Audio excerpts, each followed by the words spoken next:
Welcome to the 132nd installment of Em Alejandro, your number one place for sports, cars, video games, fitness. If you're a man, you're here. Mr. Alejandro's about to tell him. What you about to tell him, Alejandro? I'm about to tell him about the 2016 NFL Super Bowl between the Denver Broncos and the Carolina Panthers. Tell him, Alejandro! TDA drinkers, the 2016 NFL Super Bowl is officially over, and the Denver Broncos have defeated the Carolina Panthers and have become the Super Bowl champions. First things first, my shirt and bow tie combo is crushing these streets. Second of all, let's start off with the halftime show for the Super Bowl, because a lot of people felt like the actual game was very underwhelming. Basically, casual fans felt like it was underwhelming, and a lot of cats are talking about the halftime show.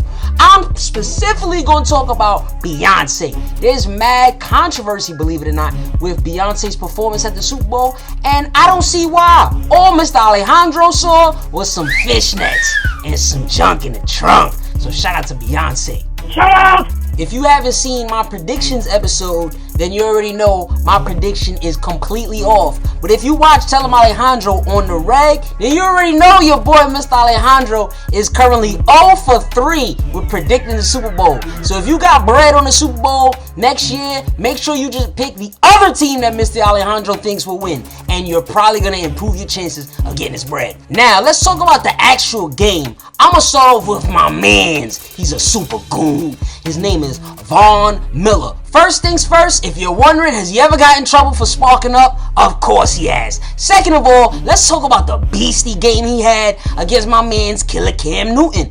Every snap, it felt like either Von Miller or the other beastie pass rusher, DeMarcus Ware, was getting a great jump on the snap and putting mad pressure on Cam Newton. I was shocked. I felt like the Panthers' offensive line was better than the team that the Broncos played before, which was the New England Patriots. And I felt like the reason why Ware and Miller kept getting that much pressure on the Patriots was because the Patriots offensive line isn't as sexy as the Panthers offensive line is. But the Panthers offensive line couldn't hang with Miller or Ware. They were getting killed, and it seemed like it happened all game. Von Miller was out here stealing the ball from Cam Newton right out his hands, which led to a defensive touchdown. So Von Miller definitely set the tone. And you know who also set the tone? Another goon on the Denver Broncos defense, Aqib Talib.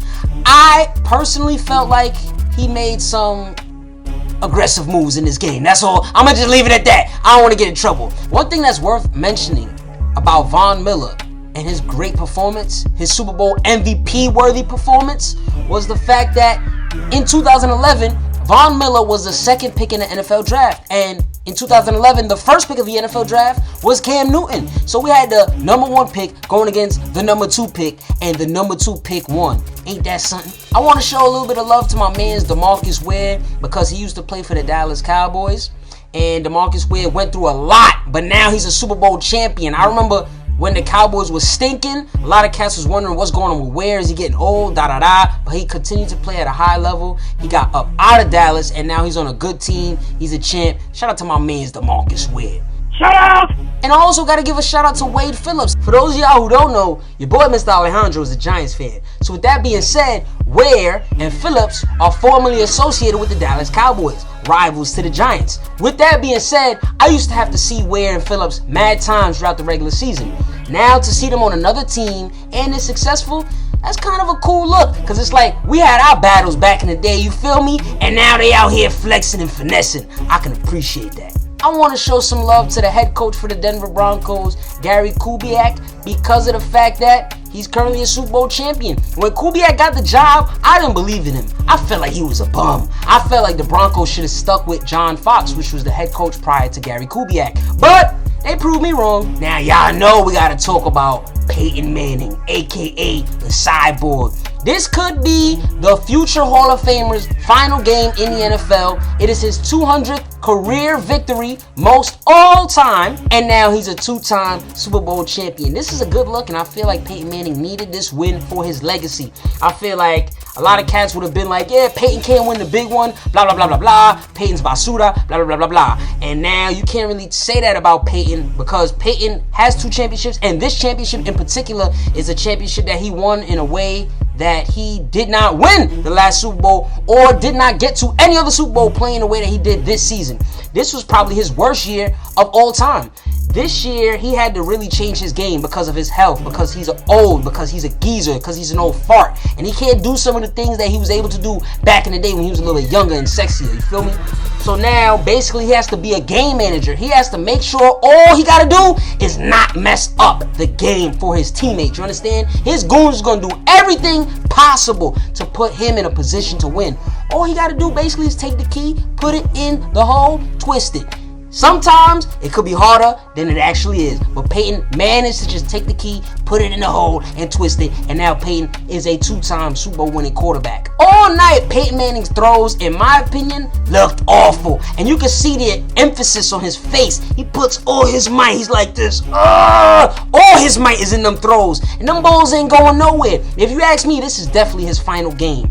Now, one thing I peeped out of Peyton all night is he's out here plugging his advertisements, baby. As soon as the game finished, the first thing my man Peyton Manning did was find a Papa John's dude, dap him up, give him a little kiss on the cheek on that Italian flow, you feel me? And Peyton was in some interviews talking about Budweiser this, Budweiser that. We gonna be out all night getting turned up. Peyton Manning is getting his money, baby. So shout out to my man Peyton Manning, even though nobody's paying attention to these HGH allegations. If you don't know what happened with the HGH allegations, basically, supposedly, Peyton Manning's wifey received some HGH. To me, it just looks like she received it for Peyton. This was at a time when Peyton had 4 neck surgeries. Maybe he used that HGH to help himself come back from the neck injuries and recuperate. We don't know yet. I definitely recommend Peyton retires, because if Peyton does not retire and he comes back, this little HGH scandal that got swept under the rug, oh, we're going to bring it up to the forefront, you feel me? So Peyton,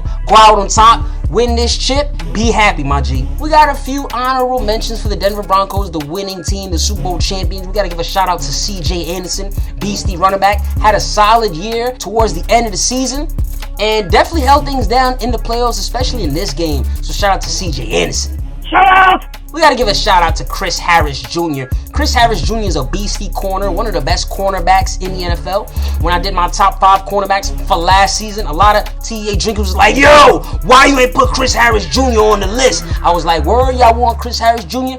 Bet. I'm going to look out for Chris Harris Jr. all season long. I kept my eyes on him. A few times he got beat, but he definitely held his own throughout the season. And look now, people, he's a Super Bowl champion. He got the shout out that y'all wanted. Shout out to Chris Harris Jr. Shout out! We got to give another shout out to my man Demaryius Thomas. He did not have a good Super Bowl. I want to give a shout out to Demaryius Thomas because he had a lot of issues with his family and his mom's, grandma, things of that nature, you feel me? They was locked up. And basically now his family is able to support him and watch him play football games. They got to witness their baby basically win a championship. So that's a good look, you feel me? That's just a good story for us to just take in, breathe it, and enjoy it. Shout out to Demaryius Thomas. Shout out! We got to give a shout out to John Elway because John Elway basically helped recruit Peyton Manning to the Denver Broncos. John Elway used to play for the Denver Broncos, if you didn't know that. He won multiple championships here. And now he basically recruited Peyton Manning. By the way, he got rid of Tim Tebow. He replaced Tebow with Peyton Manning. How did that work out? It got them a championship. So, shout out to John Elway. Shout out! Now, TEA drinkers, we got to talk about the losing team, the Carolina Panthers. We're going to start off with the Dab Daddy, baby, Killa Cam Newton. Dab in the end zone just like I'm Cam Newton. Dab on them folks. First things first, Cam Newton. It sucks that he did not win this championship because I felt like it would have just changed the world. A lot of cats feel like Cam Newton is arrogant. They feel like he is not humble. They feel like he is a curse word, okay?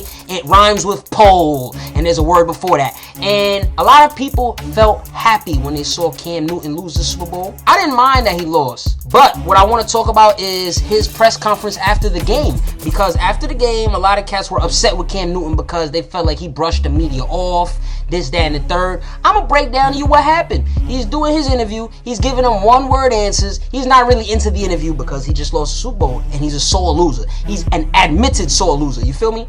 So with that being said, one of the players for the Denver Broncos, Chris Harris Jr., ends up sitting near Cam Newton or coming near Cam Newton, and he's talking about how the Broncos beat Cam Newton. At that moment in time, Newton overheard that, and Newton was like, yo, I'm done. I'm off this wave. And he bounced. He just got up and walked out of the interview.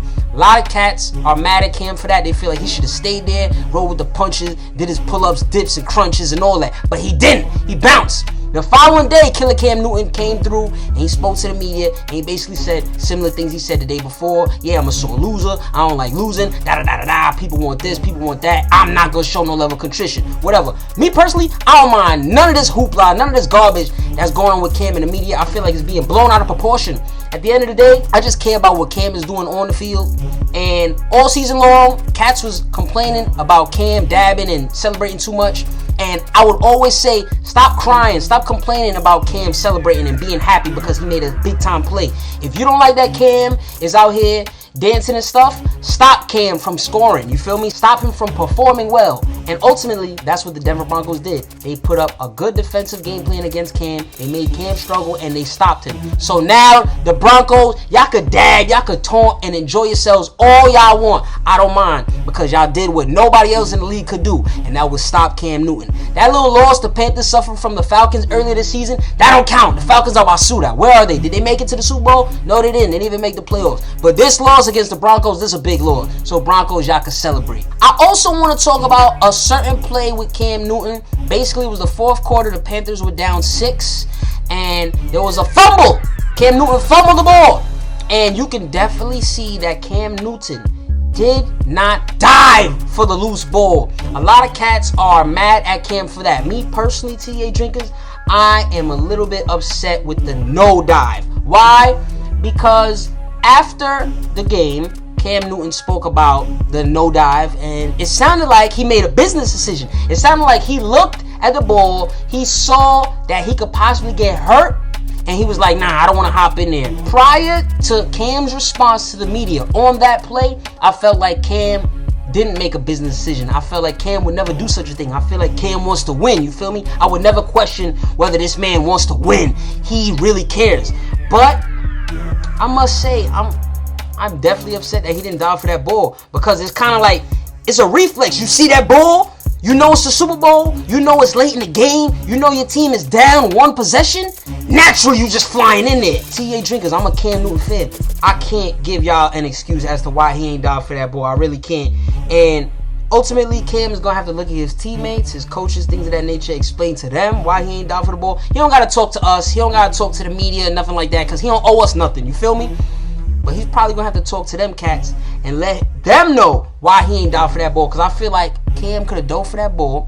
The Panthers could have punted the ball, stopped the Broncos from scoring, forced a punt, and got the ball back. And then the Panthers would have been down 6 points with the ball and an opportunity to score and possibly take the lead. But that's us looking at the game in retrospect, you feel me? Ultimately, Cam did not dive for the ball. Denver Broncos recovered the football. History. Broncos win. We got to give a no shout out to Mike Tolbert. He's one of the running backs for the Carolina Panthers. He has not fumbled the football since 2011. In this game, the Super Bowl, the biggest game of the season, Mike Tolbert fumbled twice, people. Twice. For years, this man didn't fumble. From 2011 all the way to 2016. Then all of a sudden, he fumbles twice. Shame on you, Mike Tolbert. Step it up, son. Step it up, son. We got to give a no shout out to Ted Ginn Jr. Ted Ginn Jr. in this game, he was how he was all season, actually. The reason why I say that is because all season he had mad drops as a wide receiver, but there was some times where he made some plays. In this game, he made a few plays against Aqib Talib. I'm not going to front. However, ultimately, I feel like he did more bad than good. Why? Because Ted Ginn Jr. was the punt returner in this game, and I just feel like he did a bad job returning punts. That's just me personally. Me and my goons, we was sitting there watching the TV like, yo, why is he going sideline to sideline? He should be running north and south, baby. Forget south. He should be running north. He should be getting a little bit of yards to kind of help the offense get in good position, you feel me? And I feel like Ted Ginn Jr. just did a bad job of returning punts today, and I feel like he's better than that because throughout his career, he's been a return man, you feel me? So Ted Ginn Jr., no shout out for you. Step it up, son. I want to talk about my man's Josh Norman. He's a beastie cornerback for the Carolina Panthers. I like to call him Baby Sherman because he reminds me of Richard Sherman. Now, Baby Sherman had a dropped interception in this game. He made a few plays. Overall, he had a solid game. He's an emotional guy. He's similar to Mr. Alejandro. He shows a lot of personality. He likes to run his mouth. I like to run my mouth too and back it up. And Norman definitely backed it up in this game. He had a solid game. At the end, you can see him on the field crying because he was crushed. He was hurt. He felt like, damn, we just lost Super Bowl. I feel him. Norman is going to be a free agent. Norman's about to make some freaking money, I'll tell you that. and I hope he has a phenomenal career. I hope he gets another opportunity of winning the Super Bowl. You know, but there can only be one winner, buddy. You're on a losing team. Sorry. I gotta give a shout out to number 94 for the Carolina Panthers, Kony Ealy. I'm giving him a shout out because I feel like he duplicated Von Miller. Von Miller was a beastie pass rusher, a disruptance for the Carolina Panthers offense all game. And I feel like Kony Ealy was basically that for the Carolina Panthers. He put mad pressure on Peyton Manning. He was out here forcing fumbles. He was out here getting interceptions, juking cats. Kony Ealy played a beastie game. It sucks that he's on the loser squad, but hey, next time, ask for a trade before the game starts. There you have it, folks. Mr. Alejandro's recap of the 2016 NFL Super Bowl, baby. TEA drinkers, what did you guys think about this year's Super Bowl? As I said before, a lot of casual fans felt like it was lackluster, felt like the game was boring.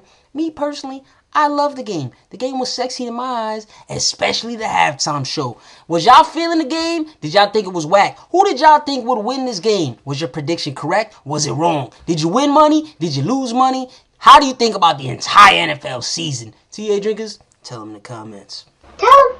Tonight's bow tie is brought to you by Ted Baker. It's blue and it's pink. I never stink.